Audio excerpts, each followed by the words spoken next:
Interesting. Okay, so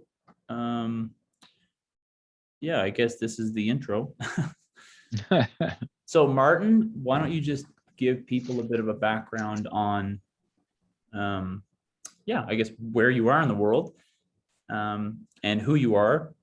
But before that, again, the point of this, like I was describing to you before I started recording, is to have an interview with a coach. I picked you because like you said, you sent me your articles and I'd read them and I really liked them, even though I didn't respond on your third one, now that I think of it. And so I reread them again.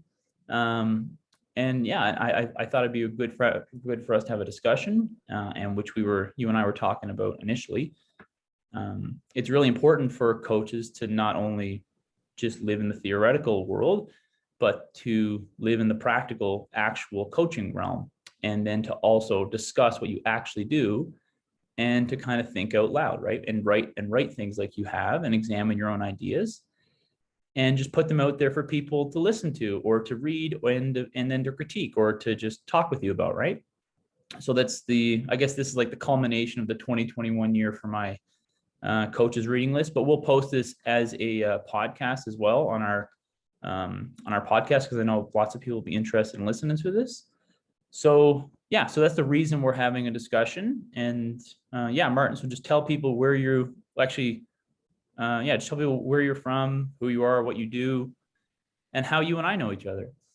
Yeah. So basically, I'm this middle-aged guy, or I'm a middle-aged coach living in Sweden, in the snowy north, on the opposite side of the world. I've always been doing sports when I was a kid. When training didn't exist as a separate sport. Sports were doing sports and competing and all that. And when I grew up, my sport of choice, or the sport I actually tried to get as good as I could, and was badminton. So I did that throughout my teens, and I became fairly proficient. But well, at some point, I think I made the national team as a junior. But when turning senior, it could have been that I realized I wasn't that gifted as an athlete as I thought as I would, or that I just discovered wine and girls. That's probably kind of 50% of both of those. Anyways, delving into wine and girls for a couple of years, and then I came back into sports again. And actually, I started to work as a badminton trainer, as a profession, while studying philosophy and sociology, and then eventually computer science, because I realized I needed that job where I could actually pay my bills eventually. I kept training a little bit, but now I took up some martial arts, and I started working as a computer programmer, and did this combination of martial arts and having an actual job, normal job, for a number of years, until I got injured, as you do doing martial arts. And then and this is quite funny, I mean, in retrospect, because everyone knows that you get injured by doing CrossFit, right? But I started to do CrossFit because I was injured from martial arts. There's even worse sports. And given that CrossFit has made some progress as well, we're not injuring people to that extent anymore as we did in the early years. But anyways, I got involved with To cut you off there, just to add the context to it, you own a CrossFit gym. I do own a CrossFit. I started Sweden's first CrossFit gym back in the I don't know, 2009. We opened our affiliate, but yeah, we started doing CrossFit training before that, maybe 2006, 2007. Somewhere along these years, I got completely madly in love with this new sport, or this new way of seeing stuff. And remember too that and you do as well, this was before CrossFit was a sport. Nobody thought about competing in this back in 2005, 6, 7, until Was it 2008, the first one? 2007. 7, yeah, when your brother won it. Yeah, but it kind of it was so different then. It was a really good, like, a training paradigm, something that you could do like for life possibly, because it was fun and challenging, and wasn't like full retard in any direction, the way it turned into a couple of years later. Um, uh, I quit my J job, went into opening a box, which, I mean, nobody here made a living on being a trainer really, so it's kind of a leap of faith doing that. But I loved it. Anyways, after a few years, we just realized, like all of us that was into this at that point in time, that, well, people at first, when people that start doing a very kind of extreme sport, they are also usually quite durable. And the ones that started that back in those days, we just, I mean, we would have been the same people that started some like extreme downhill skiing or mountain biking or whatever. We probably could take falling off a bike or falling into a tree or whatever without dying. But after a while, like, normal people also started to come into our gym, and it became quite apparent that we needed to learn how to do stuff better, man, because people wanted us to fix them rather than break them. And somewhere along those times, I got into touch with your brother, and I ended up kind of taking part in the early day optimum performance training, kind of the blog, the kind of different training, like planned training in a different matter, and a little more kind of, I guess, what your brother was doing was, I guess, researching what would work and what he could steal from other sports, and kind of it was more of a scientific endeavor, I guess. I delved into that for a number of years, and then became friends with your brother, and then we met somewhere here. I think the first time we actually met in person was at the 2014 games. Could have been 16 games. I was at I don't remember. I was at both of those. So Yeah, it might have been 2014. Did you have an athlete there in 2014? I did. I did not, but I was Yeah, there. yeah. That's where Anyways, we yeah. kind of we circled around each other for a number of years. Haven't met that many times, but And but then you can't forget the legendary Dublin drinking camp. and that kind of cemented it all, right? laid the foundation of a long friendship, a friendship that's founded in Guinness. It's a good friendship. It's funny because we're coming up on 6 years of myself and you and Bjorn and Mikal and Dara just sending beer images back and forth in our group chat. Yeah, yeah, yeah. That's coaching for you, man.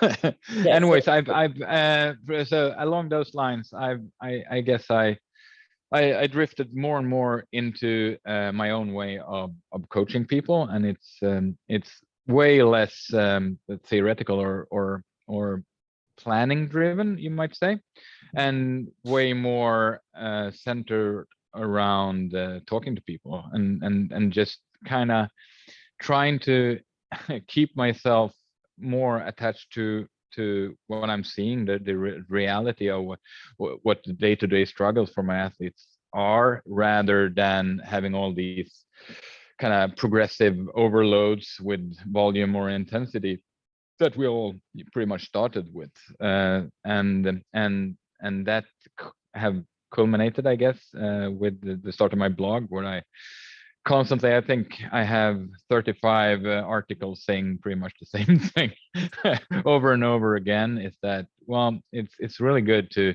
know your shit, but you should also you should also keep your head and your eyes set on what's really in front of you. Kind of, if you have to choose between the map and the reality, then maybe you should go for reality. Yeah. Yeah, so that's great. So I guess that gives us, and you still own and run CrossFit Uppsala, right? You still coach there, Yep. and yeah, good. Yeah. And Yeah. you still work with people that compete in CrossFit as well, right? I do. I do. Actually, this weekend is the functional fitness, the IF3 World Championship, and I am responsible for the national team of Sweden. So I will coach quite high level athletes just a few days from now. Yeah, that's something, that's an outgrowth of the CrossFit movement, right? And then trying something to try to be organized and standardized and to be recognized by the IOC as a sport of functional fitness. So it's different and a different discussion. But yeah, I was at the IF3 World Championships in Sweden in 2019 and in London in 2018, and they were great. There was a lot of fun. Yeah, okay, so just maybe just like the real focus of what one of the articles you wrote is the map or the territory.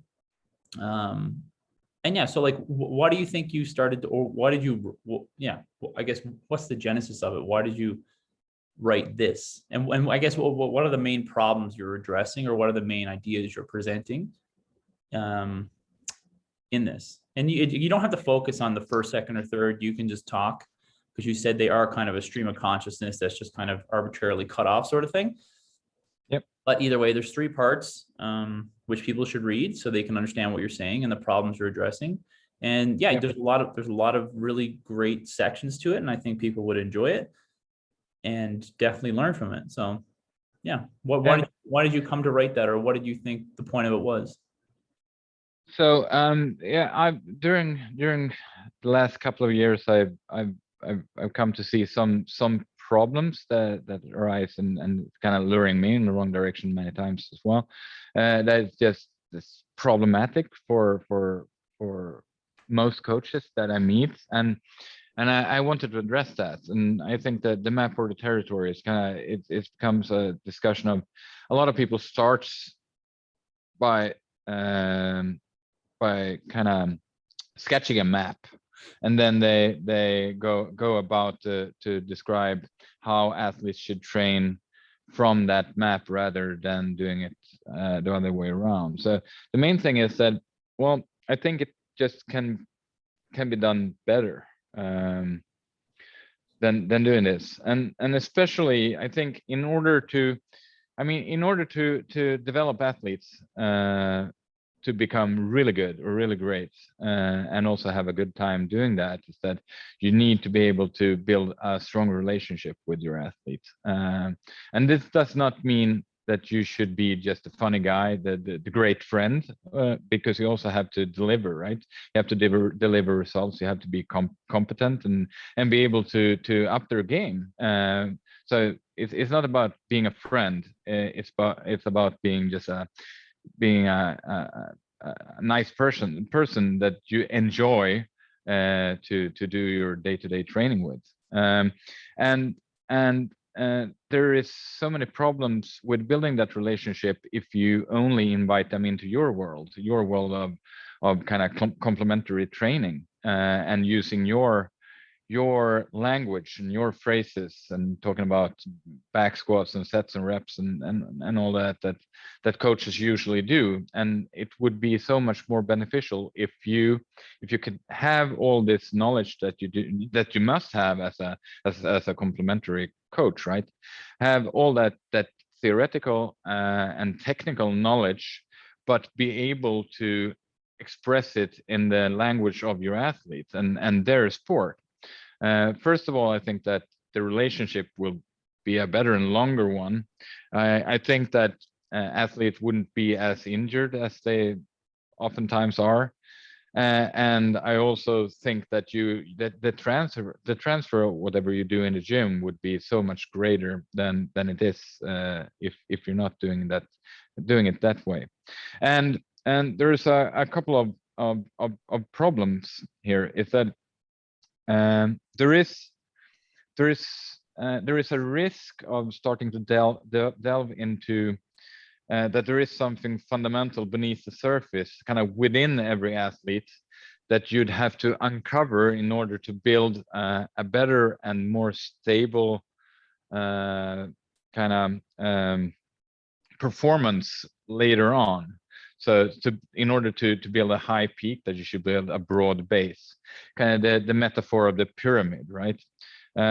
Which is a great metaphor if you're an architect, because pyramids are dead things and they're built upon stones, and humans are not. So I don't think that's a metaphor that really works well to describe what we're doing as performance coaches.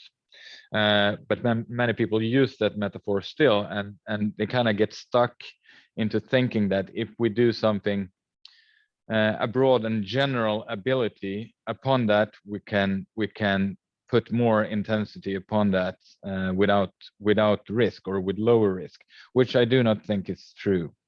And also that there is a risk of trying to uncover that whatever's hidden beneath the surface is that you get less good at seeing what's on the surface, what people can actually improve, like now, like today, see where people actually do struggle or win in races, and just try to build upon that. I mean, a lot of the times you don't even necessarily need to improve like physical qualities. You just need to kind of improve your ability to use tactics and pacing and whatnot. Probably that could probably be used to a greater extent than it's used now. Let's take an example. I don't know how much, or I do know pretty much how much an experienced weightlifter increase their total every year, and that's usually coming down to maybe 0.5%, maybe 1%. Well, let's give the benefit of the doubt and give them 2% by 1 year of training, maybe 2 sessions of a day on a Eastern Bloc program where you do all the snatches and all the clean and jerks. Well, I mean, how much would you improve, or on the opposite side, how much worse would you get just of something silly like not sleeping, or fighting with your girlfriend, or being anxious about the upcoming competition, or just selecting the wrong weights in the competition, right? There's so I mean, your back squat can probably differentiate with 30% of a one night without sleep, right? So there's so much more on the surface or so much more that you could kind of, well, let's not say optimize, because I don't really like that word, but so much more that you could protect from the risk of decreasing capacity just by not taking that much risks, and just by talking about things, or just using tactics, rather than pushing all these physical qualities, which also impose the great risk of, I mean, if you're trying to push everything to the actual edge of performance, or how much you can handle in training, you're also getting quite close to that edge where you guess wrongly, and you cause an injury. And injuries pretty much puts a stop to everything, all performance gains, and also not only that, but also possibly can harm your relationship with your athletes. I've seen so many athletes just quit or get unhappy and just stop from pushing the edges forward, rather than just, well, why push the edges? Why not take the more easy route, but still increase every single day, increase with smaller portions? And well, so that was the main thing that I started writing about. So trying how to see what's hidden in plain sight, right? How not to get lured into the idea that there is something beneath that surface that needs to be uncovered in order to increase performance. But then it kind of evolved into the next part of that, where I touched upon base training, and from my perspective, there's not too much support of the idea of base training. I haven't seen many people build a higher peak on that broader base, but I have seen plenty of people lose that peak. So for instance, I'm active in cycling and sprint cycling, track cycling, where you measure a win or a loss with, well, hundreds of a second. And there's just so small margins, right? So your top speeds pretty much, it depends everything, all the outcomes in a race. You have to have that speed in order to kind of pursue and use the tactics of winning a race. And if you're off, like with that top speed, if you lose 5% of your top speed, you'd be dead as an athlete. And going into these base periods pretty much means that you stop touching on your top speed, and you lose your top speed intentionally, right? You back off. You take a slower period where you build base. You do more. You build maximum strength and some endurance maybe. And well, usually when you back up and do some more intensive training and some more sport specific training, usually that top speed comes back. Usually, but I haven't seen many periods with more risk of not getting that back. I guess you've seen that as well, Michael, that when people take a break and they never really get back again. I would say taking a complete break from speed and intensity and power is probably the most risky thing you can do as an athlete, because it might not come back, and it's so easy to uphold, right? And the thing is that if you have all these base periods and you kind of have this, the phase potentiation and the idea that you can build upon, well, you have maximum strength, and upon that you build power, right? Why couldn't you do this in a really short period? If you could do it in a long period, why couldn't you do it in a really short period, like in one session? And if you do that, the only thing kind of speaking against it is that, well, you can kind of increase your performance gains with that broad base and that higher peak, if that would possibly be true, as high as you could of doing that, laying the same kind of the pyramid with each and every session, it would be just kind of a lower pyramid, right? Just so small increases of performance that you wouldn't barely notice them, or even you couldn't notice them.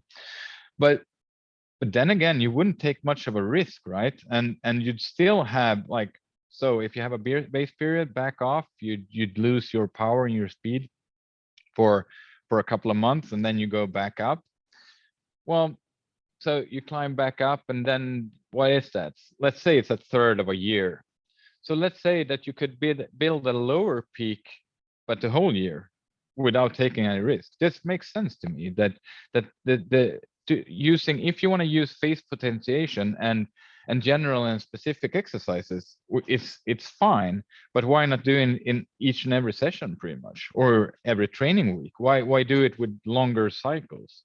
And that too would fit into most athletes kind of competition schedule now, because people compete not only once or twice a year, but in most sports, like real sports, let's say real sports, not only CrossFit, right? People have so many races now, and they need to perform in each and every one of those in order to be selected for whatever national team they're trying to get into, or even into the Olympics, right? In the Olympics, you have to, I think it's like that in Canada and America, right? That you have to really succeed in some competition a month or two out before the Olympics.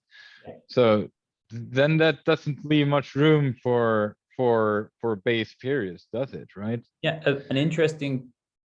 So a couple things there. One, just to start off with, it's interesting you mentioned, a lot of times at the most important event, people don't actually have their best performance. Yeah. And like lots of times in CrossFit, that best performance happened at the regionals, right? Or it happens in the qualifier itself. And then when the actual event comes, they don't perform as well, even though they are quote unquote peaking for it, right? So that's interesting. I think with the, I like the analogy of the pyramid, and just like, because that's a very common. And the idea of like, like what you're talking about with the like an example that you use in your articles with to do like if like what's a better example to have is to have if you're on a glacier, is it better to have a map of like an exact map of the glacier, or is it better to have like three things that you can triangulate off as a way to see where you are and find out what to do? I think the reason that people prefer the map and people prefer to do more training as opposed to do different training or to think of it differently, like the tactics you're talking about, is because it just, I think it's like, it seems logical to do, right? You would go, wow, I need to be better at this. So let's just do more of it because that's going to be better. And if I need to understand this terrain, so let's really try to map it out completely and then I'll understand it. But the analogy is very good with the glacier because human beings and athletes are like that. They're ever changing and ever evolving. So if you believe you have a map, you are guaranteed to be wrong because they're going to change and they're always evolving and changing. And yeah, there's a lot of really good points in there that I completely agree with, which maybe that's why I'm interviewing you. But it's just it's a great way to think of it because I very much despise the idea that you're going to understand everything about them and you're therefore going to detail out what they're going to do 4 months from now. To me, that's insane. That makes no sense to me whatsoever. It's exactly what you describe it as. It's like a safety blanket. It's like you have this, it makes you feel very safe. And then, and then like another thing you mentioned is that it's just really hard to see what's directly in front of you. And maybe that's why people go for, or and especially definitely novice coaches, right? People who are less confident and less, I guess, less sure of their abilities. They might gravitate towards that because it gives them some semblance of like control amongst the chaos.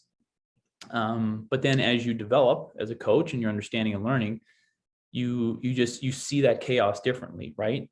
Because the chaos never goes away. It's just you learn how to deal with it really well. Yeah, I think people are quite afraid of uncertainty, working on an uncertainty, and that you just don't to admit that you just don't know.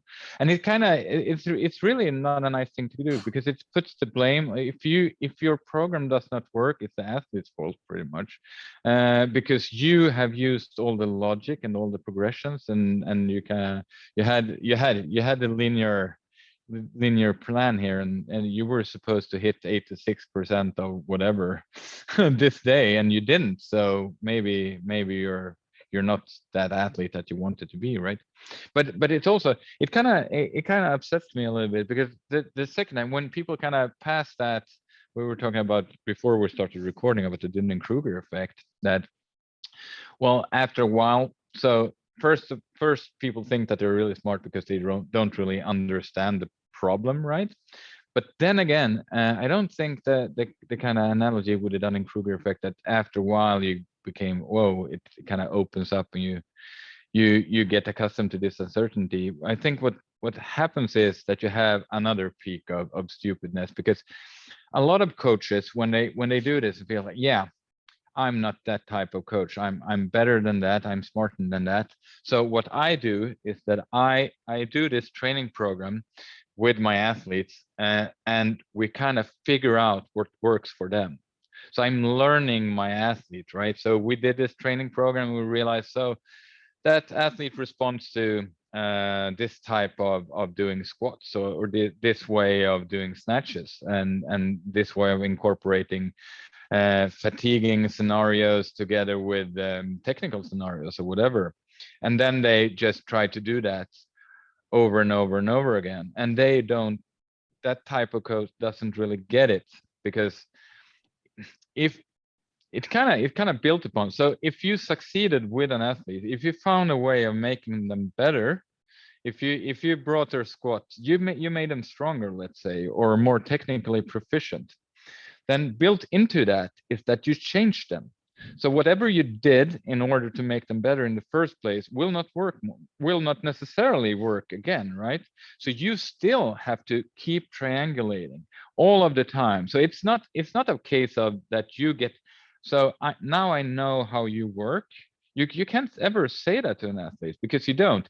If you kind of found out something that did work, you did change them, and they're not the same athletes anymore. And now something else might work better. So the lazy coach, they kind of, the laziest coach is the coach that just takes the Russian squat routine and puts that upon a weightlifting program and gives that to their athletes, and then blend with some muscle ups or whatever. But the next to that, the laziest coach is the one that finds out the way, the type of squat program that works for that athlete, and then just keep repeating it. You should never ever repeat a program. You shouldn't even have a program. You should have a process, a way of talking to and getting information back from your athlete in order to see. So does it seem likely that this worked today?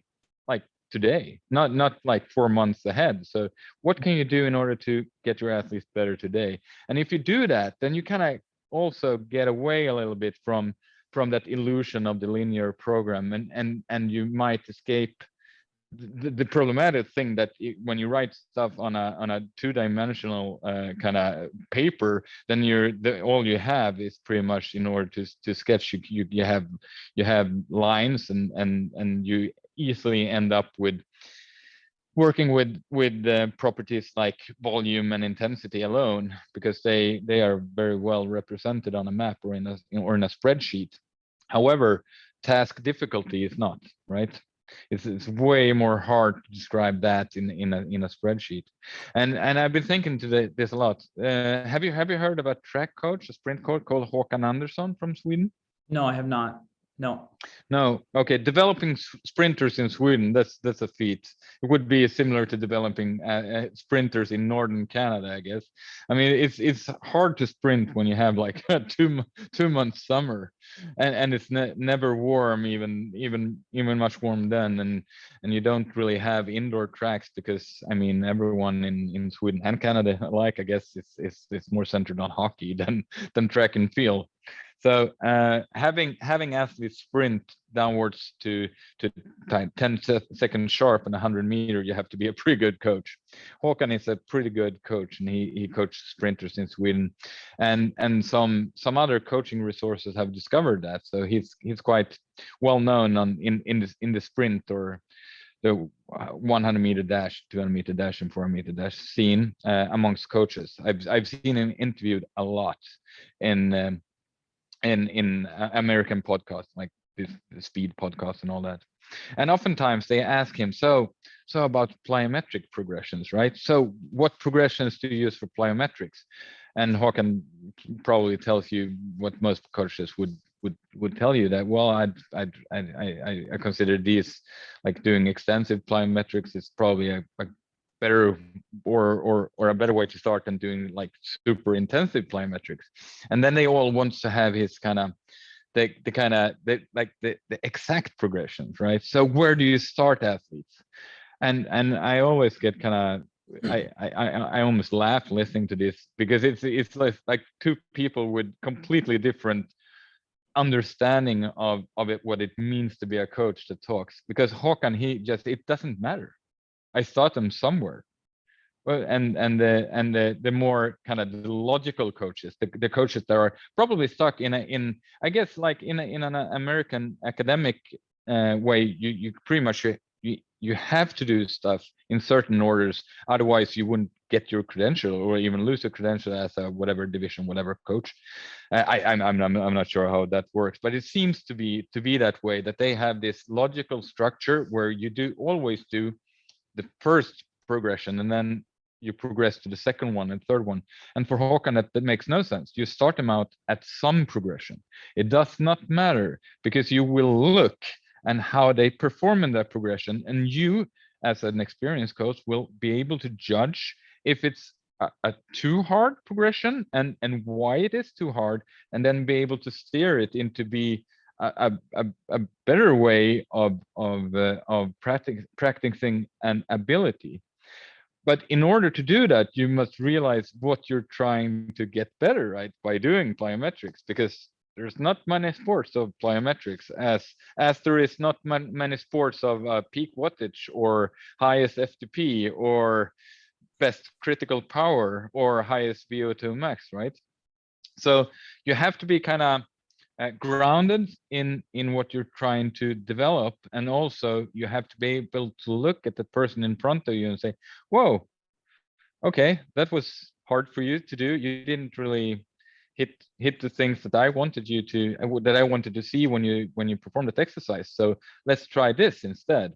And then just, well, kind of shape your athlete into, oh, now we're working on what I want to work with you today in order to make you a better athlete until tomorrow.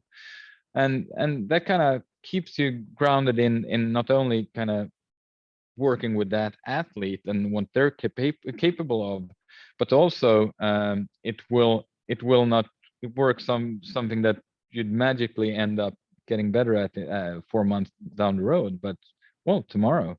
And I think doing that every day, that's hard though, because that means that you have to do actual coaching and not working only with spreadsheets. You have to use your eyes. And I mean, I know that you have had many clients that you've been working at a distance with during the years, and I have as well.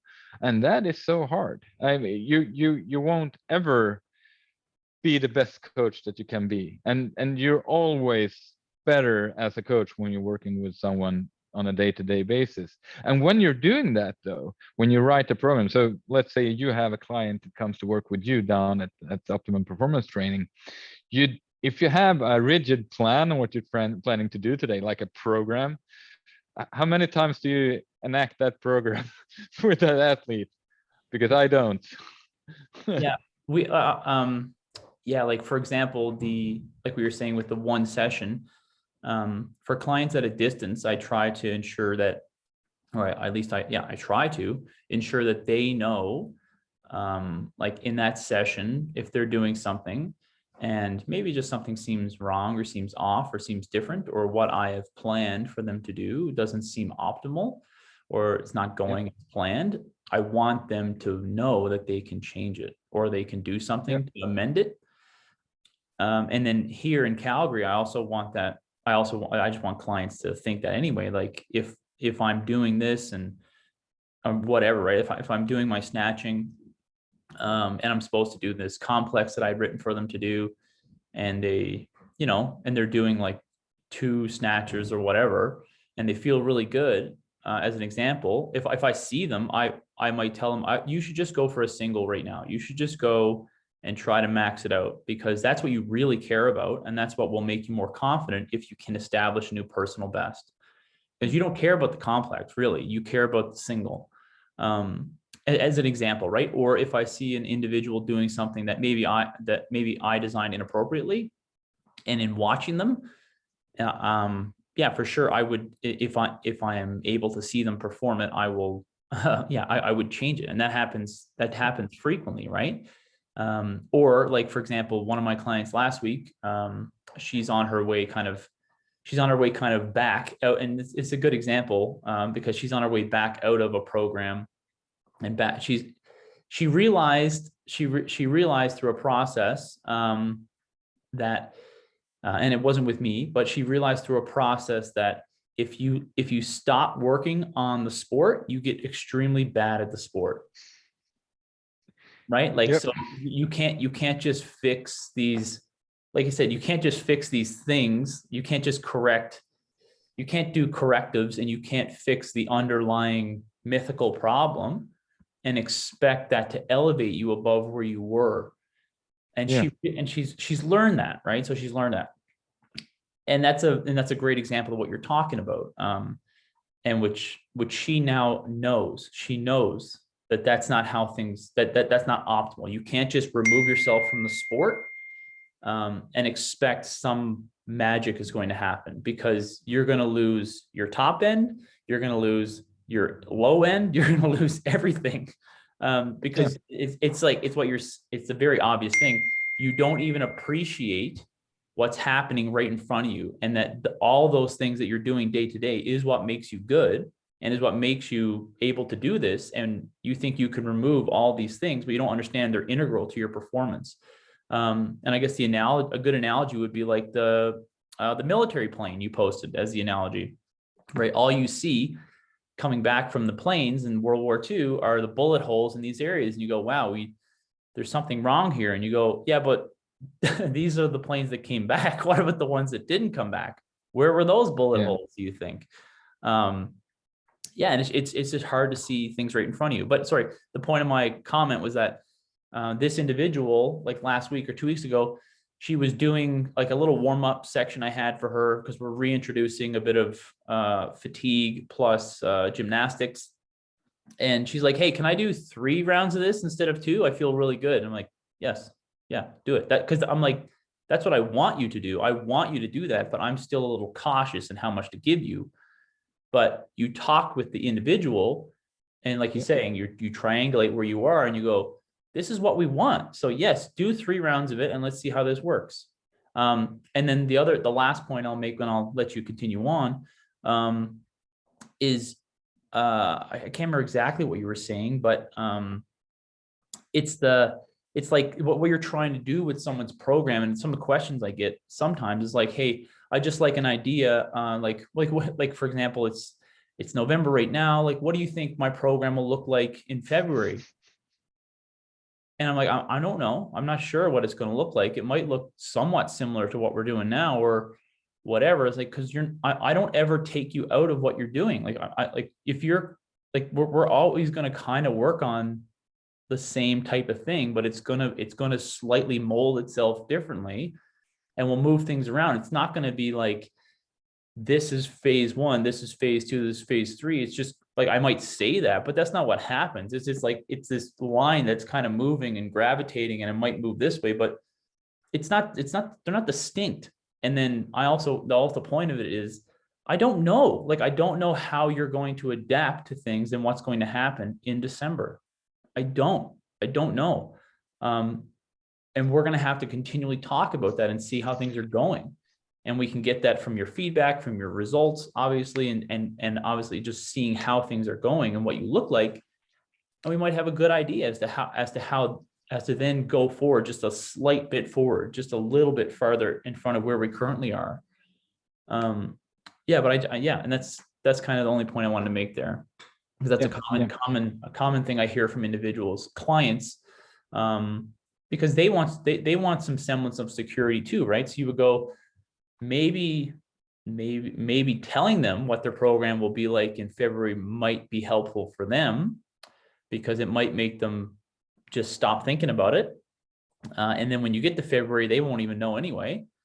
Or you talk with them and explain to them how things work. What would you do? Well, so sometimes we use stuff like measuring VO2 max or critical power or whatever, because it kind of it can cause buy-in, which could be beneficial in some sort of way. Most of the times I do not. What I try to do is to be really transparent with my process, and usually that works really well. I think it all comes down to your communication skills, and from what I see is that you have quite good communication skill. So in order to establish this relationship on a communicative base, I'm sorry, I'm not fluent in English, man. I haven't spoken English in a while. We started talking about that before we started recording. I haven't been traveling a lot. You're pretty good. I can speak English. I can't speak anything else. So you're far ahead of me, buddy.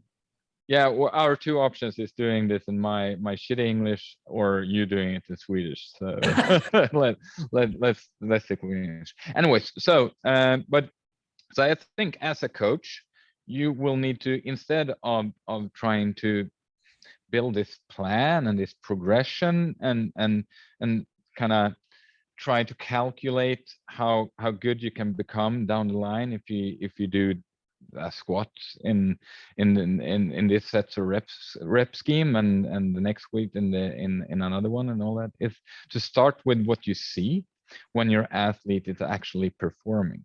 When do your athletes struggle in racing or during competition, and to describe those situations without explaining, like like this is so hard to do without explaining why they happen. And then I would, as a coach, describe that to your athletes and see if they agree with that. And usually they do, or they can help you, because usually athletes, they have a pretty good knowledge about their sports, even when you have taken care of this, because I mean, the way that they see sports and the way you see sports, even CrossFit, where you have at one point in time were quite good athletes, but the sport has moved on and it's different, and every athlete kind of feel and experience competition differently, right? So so if you can do that and help each other in order to explain how to get better, like specific situations. So how would I get better when I do this complex with snatches and muscle ups? I usually have a problem after the third set, because I have a problem with fatigue in my hands. Yeah, okay, interesting. Interesting. Then maybe we should try to make you better in that specific situation, right? So then we have a couple of situations that we can train upon, right? And how do we train that? Well, we put them in similar situations. We usually probably overload it. We use of course intervals in order to train it a little bit more than you would do in a competition setting. Or on the contrary, you could force some variation by different matters, making it easier, making it harder. I actually do a lot of, so there's a couple of good scientists doing this. It's called Schellhorn, which kind of a German scientist who delved into the idea that if you have some kind of noise when you're developing a signal, then you end up with a stronger signal, pretty much. Like and then you have this scientist called Gabriele Wolf, which delved into how you have different focus points when doing an exercise, in order that you strengthen a capacity. You can work with that a lot, and I do it. I've had my athletes do like it's a somersault when you like when you do a somersault and then do chest to bar pull-ups or muscle ups, just because you get quite being upside down and tumbling around and then doing something skillful. You really have to go into using whatever is automatic in that in that behavior, in that situation for your body, and then you as a coach can really see how good your athletes really are, right? Or you do 20 seconds of assault bike all out and then do double unders. Well, you'll see if they really can do double unders, like really automatically. So you force people into a scenario when they struggle, even though they do simple tasks, right? So you can do that. You put them into situations and try to strengthen those specific situations. But even when you're doing so, you lack one important thing that you have to think about, is that how you communicate when you describe those scenarios, right? And I think if we start from what you see in competition, and you you listen to what your athletes are saying when they describe those situations, you pick out their language on how it kind of feels when they do that movement, right? And then you can try to take your knowledge about the movement themselves, because I mean, we're all people listening to this podcast are probably coaches with technical proficiency about movement and mechanics and all that. And then you don't use your phrasing or your wording, and you try to put them in their wording and their phrasing, right? And into a specific competition, like action language. I talk a lot about this in the third part of the series, that you, rather than using a concept language, which is so broad and can be interpreted in so many different ways, shapes, or forms, depending on your history in a sport or with a movement, you can use action language that you can pick up from your athlete, because sports are not made of concepts or metaphor. It's made of actions. You win in sports by taking action, and then you can put down fairly kind of strong and useful phrases or coaching points that your athletes will instantly understand what you're trying to accomplish.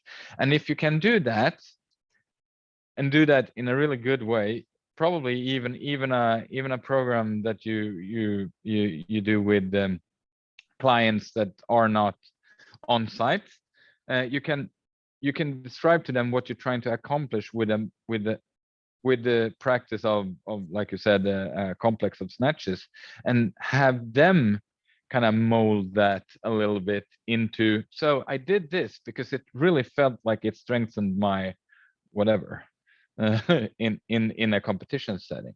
So this is pretty much what I'm trying to do. I'm just trying to start in the here and now, and then build into that theory and physics and technical frameworks and science, instead of going the other way around, because I'm not only the fun guy that doesn't read studies. I am that guy as well. I just don't want to use that language with my athletes. It would make no sense. Every year I coach kids as well, like fairly good kids in different athletic disciplines at my CrossFit gym. We do this for this sports high school setting.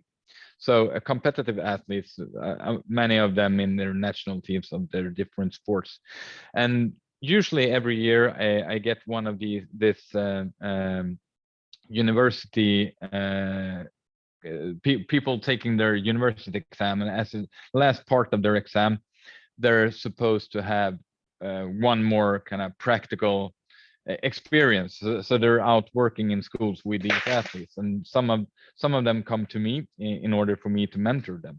I think this is the type of scientific exam that something that you underwent, right, Michael, when you were in school? This type of becoming a trainer, right? Being able to use science in order to strengthen sports performance.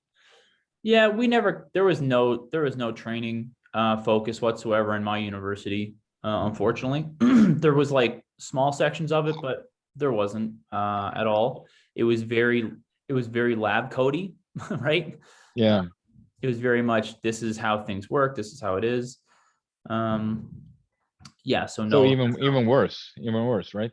So these kids at least have a possibility to go and practice their coaching ability before actually having their exam, and usually one or two of them end up under my mentoring each year, and every time the first couple of sessions, I have to kind of, well, good work. Well, not really usually, but some of said that they mean well, but usually I have to also tell them that if you use a Latin word for a muscle with my kids one more time, I'm gonna kick you in the nuts, man. But they still do that because why? Because at the university they've been taught that this is the correct thing to do, that you should use a Latin word for a muscle, and then like the next thing they do is they use a Swedish word for the same muscle, but that is also not the good way to do it, right? Because I mean, sports is not performed with a muscle; it's performed with movement and with actions. So I get, and this is pretty much kind of on the smaller scale the issue here, that you shouldn't end up reading studies or scientific books and use the words that are used in those studies, because it's only made to work like that because it works in studies. It does not work like that in the real world in sports, but it's usually beneficial for you as a coach. Obviously you need to know the Latin word for this and this muscle, otherwise you couldn't talk to other coaches on a like a really higher level technical point of view, right? But Yeah, never ever use that word with your athletes. yeah, that's what I wanted to clarify, right? So a lot what I get from it, right, is that some people who may misinterpret what you're saying, you're not advocating for not educating yourself. You're not advocating for that. You're saying Because when you're saying, you know, like there's no, like what's the point of focusing on with your, like you're saying with the young coaches, don't focus on the bicep aspect of like a row or like a barbell row or a pull-up. Don't talk about it like that. Talk about it in a different way that so you can talk with them and you're not just talking at them. But the point I'm trying to say is that what like even though you would say you don't want to talk to your athletes, you talk to your clients with this type of language that you would read in scientific papers, but as a coach you still need to know all of this stuff, because Oh man, yeah. yeah, because then you need to learn how to transcend that information and make use of it in your program if it's usable, but then also be able to discuss things with other coaches, because if you don't understand the concepts or the underlying physiology of it, you can't discuss it with other people. And then you yourself can't actually, you can't get closer to the truth of what you actually might know. And also that, I mean, to be a, I hate coaches that only starts with science, because they're not realizing that science works with averages. And if you only use science without kind of appreciating the context where you're putting the science into, you will be an average coach, not more than that. So you have to have both, right?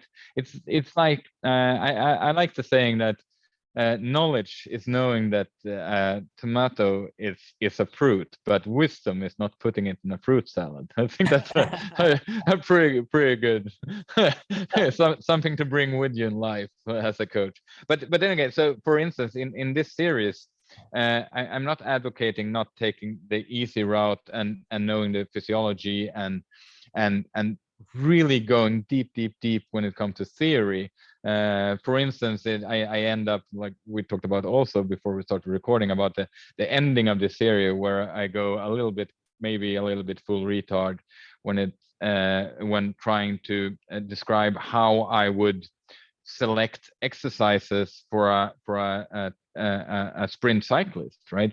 Is that you really have to be knowledgeable enough to know that maybe a power clean would not be the correct way of practicing a proximodal sequence or the triple extension, because the biarticulate qualities of the calf muscle will inhibit that if the calf is not put in a neutral position, which it is not for a cyclist. It's always in a dorsiflex position, which will inhibit actually a correctly performed proximodal sequence, aka the triple extension, which, like, if you wouldn't have a technical, quite deep technical knowledge about how muscles attach to bone and where they do attach and how they do work, then you wouldn't be able to see that, right?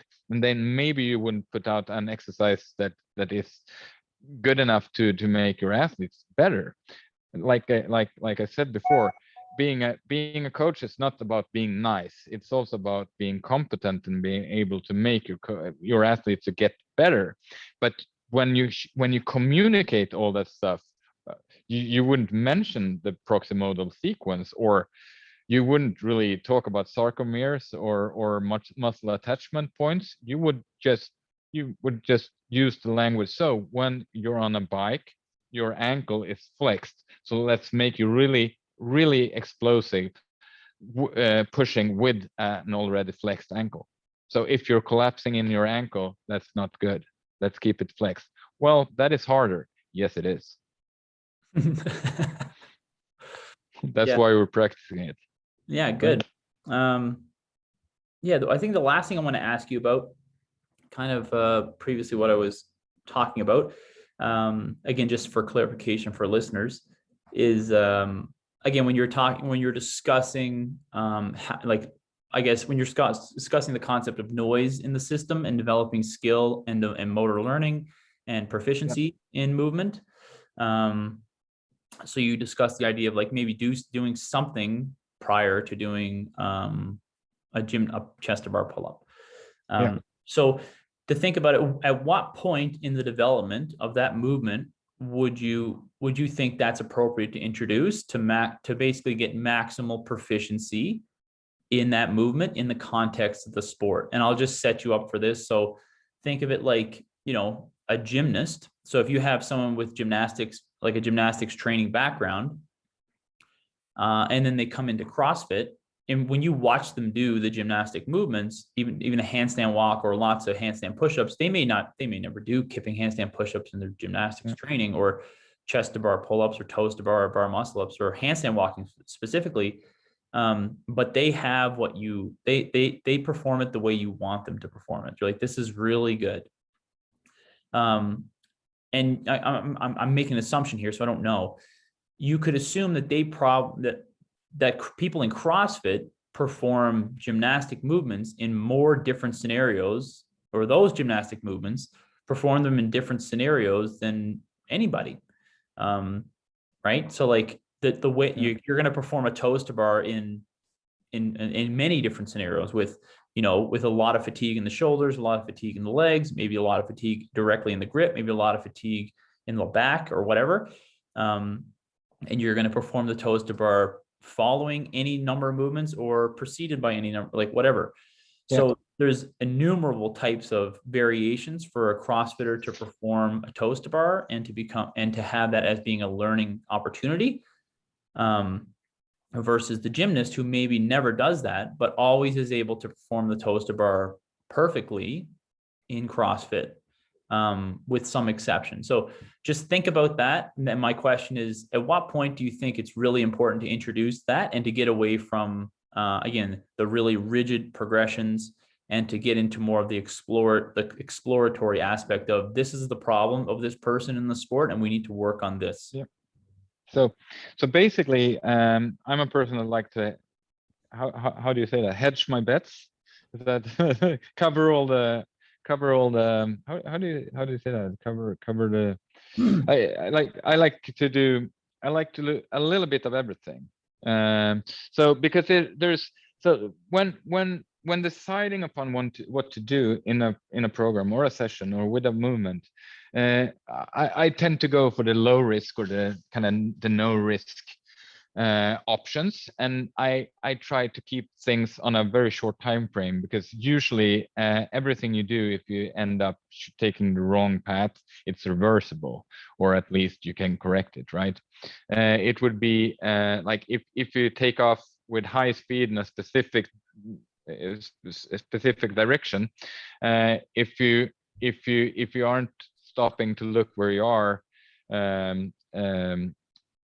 until at a later stage, you might be quite well off. So I hedge my bets. I cover all the positions. So what I do, and I would do this pretty much, but differently for a gymnast or a rugby player or a CrossFit athlete.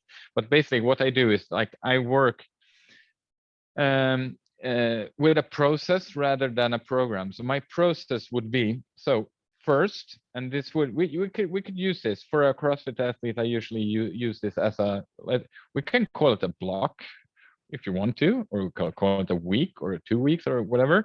At first, I work with increasing the how hard a skill is. So I just make it harder. So for instance, if I would work with let's say snatches, for instance, so I would always work from the end of a movement, because there are some evidence suggesting that how we sort things in our motor cortex, or our memory, our movement memory, would be by how the result of the movement, right? So starting from the end. So if I would work with snatches, I would always end up with the barbell over my head, like in the finishing position. And basically increasing complexity would be moving away from that. So a good way of making a snatch with very little complexity would be a push press from behind the neck. And then going from there would be kind of a drop snatch from behind the neck, or and then you would go from the power position into a power snatch, power to power, and then power to catching it seated and then standing up. So you move from the end into a more complex or longer movement, like larger chunks of a movement. Does that make sense? So I would have one block where I introduce a larger chunk. I just make it a harder movement, but a more just only doing that movement. So keep that movement separated from other things, but make it harder. And then I wouldn't I wouldn't use fatigue that much. I would control fatigue a lot, like as a coach, and I would be quite transparent with what I wanted to see. I would direct the athletes quite much. So when I introduce a new movement, I also have a lot of I instruct them a lot, and then I do the same movement maybe another week, but I back off on instructions, and then I see how they would perform, because that would make sense to me. Did they really understand, or did they just follow my instructions, right? So then I would, so EMOMs is really good to use in that. So for us that works with CrossFit, EMOMs work because you have complete control about fatigue, volume, intensity, everything, right? Okay. So more instructions, less instructions, harder movement. The next phase, I would introduce fatigue with the same movement, right? So I would do some fatiguing scenarios, 4 times, AMRAPs, whatever. Yeah. And I same thing, more instructions the first week.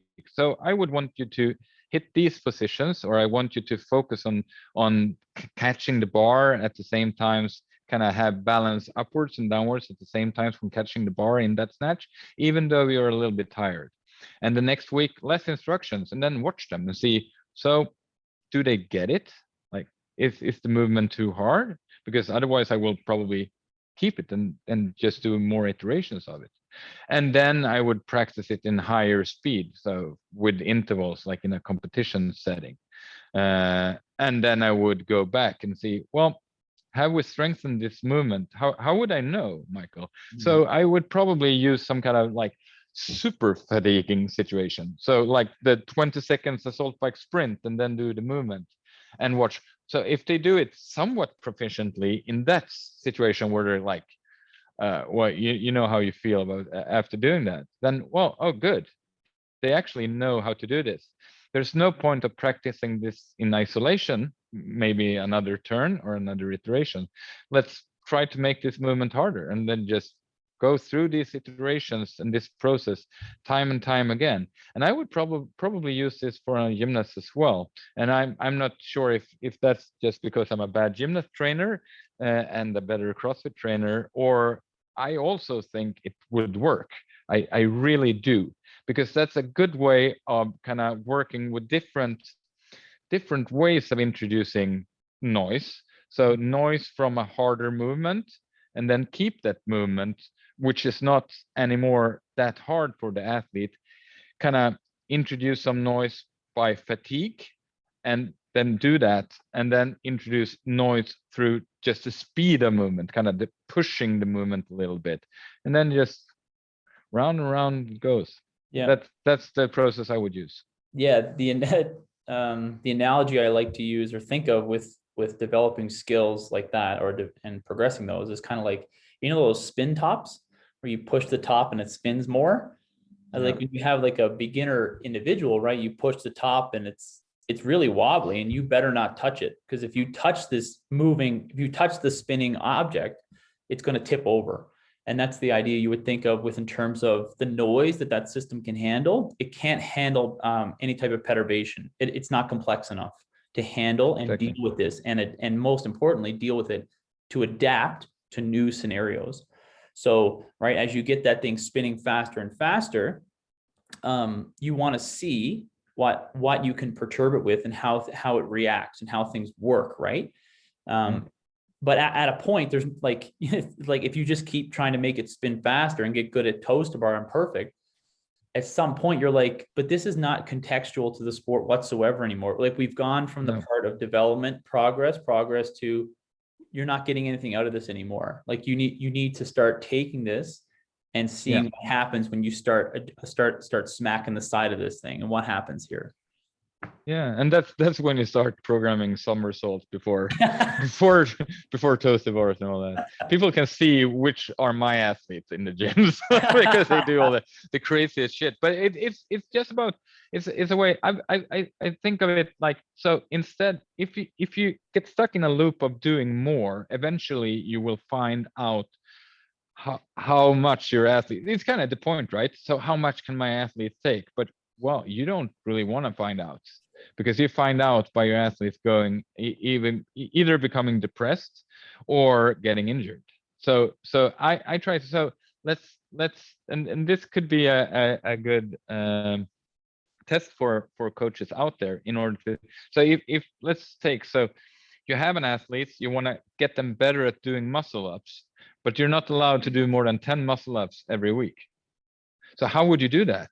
How would you progress it when you don't have the easy option of doing 12, 15, 20 muscle ups or doing weighted muscle ups? I don't know. But could you progress it anyways? Because I think you can. You can just do different, not more. And that's and it's such a safe and also, I think, efficient way of progressing athlete. And also it has you, so then muscle ups does not consume all the training time you have in the week as well, because you only have to do 10 of them. But you'd have to work with, I know, I guess your fantasy and you have to be playful and skillful as a coach and use your eyes. So does it seem like we're strengthening the skill, like you said, perturb a little bit and see what happens? Well, perturb, not so much that it wobbles and falls over, just that it wobbles a little bit and then finds its pace again, right? That's how you should treat coaching, I think. Yeah, and my analogy fails because, again, like when you're talking about the pyramid, humans aren't this. We're not this unconscious spinning object, right? Not only do we adjust to perturbation, we adapt to perturbation, right? Exactly. One week, one perturbation would work, and the next week it wouldn't, right? And this is so I and this all gives me so much consolation too. And then when I describe this to athletes and really get them to understand that, I mean, working at 93%, I don't know what 93% of my whatever max is each and every week, and your athletes won't do that either. The only athlete that should work with percentages like that is the one that needs to hit something in order to qualify for an Olympic team, have to throw like 23 meter with a hammer or something, and or be able to lift. Oh, I really need to be able to lift 153 come February in the clean and jerk, because otherwise I won't be selected for my team. But for most other people, you probably shouldn't use words as 86% or whatever, 1 rep max. Use heavy. So I want you to build to a heavy 3 that you're that you feel good about posting on the Instagram. I use that a lot. So it kind of keeps people because they want to look good, right? And I want them to, and movement should look good. It shouldn't be totally controlled if it's a heavy one, but it should be within the limits of control, right?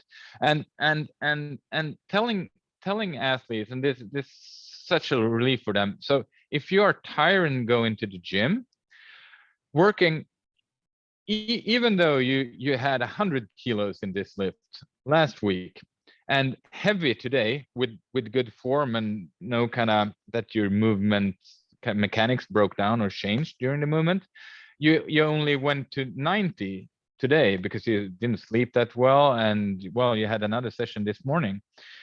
You probably accomplished the same thing. You pushed your system, right? And this is the thing when we started that we talked about. So trying to identify exactly what is underneath the hood that makes your clock tick or whatever, or that makes us humans work. So if you're working a specific movement, surely you're training those capacities while doing that movement, like perfectly. You have a perfect overlap on what happens within your system, right? When you're doing that movement. maybe you don't really need to to know exactly what that is that happens within your system. You don't need to know about what happens on a cellular basis because you're pushing it. If you want to run at a specific pace, run at that pace, and you're going to push exactly the cellular adaptations that you want to be pushed, right? Yeah. Okay, I think that's yeah, I think that was good. Yeah, I'll include your information in the post and the podcast episode. And yeah, that was really enjoyable. I really enjoyed chatting with you about this. Yeah, me too. I'm bummed that you're not coming out to Sweden this weekend. We would have had beer for one. That's good. Michelle is coming over, so we'll have beer. Oh, well, yeah, I am a little jealous for sure. I would love to hang out with you guys and see Bjorn again. Yeah. But thanks for taking the time.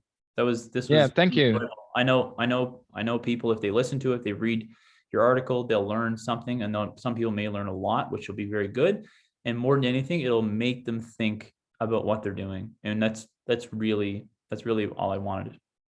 Yeah, and that's all I want too by coaching and writing and putting it out there and put my contact information out there because I'd love to get in touch with people. And this is, I mean, having to answer questions about the way I think and the way I do it, either I can explain it and strengthen that I think it was a good decision, or I can't, and that's also good because then I'm doing it wrong, or I could do it differently, right? Yeah, if you learning.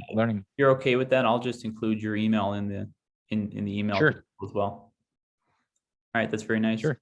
Okay, man. You guys thank you, Michael. Enjoy your weekend. Have fun. I will, man. Okay. See ya.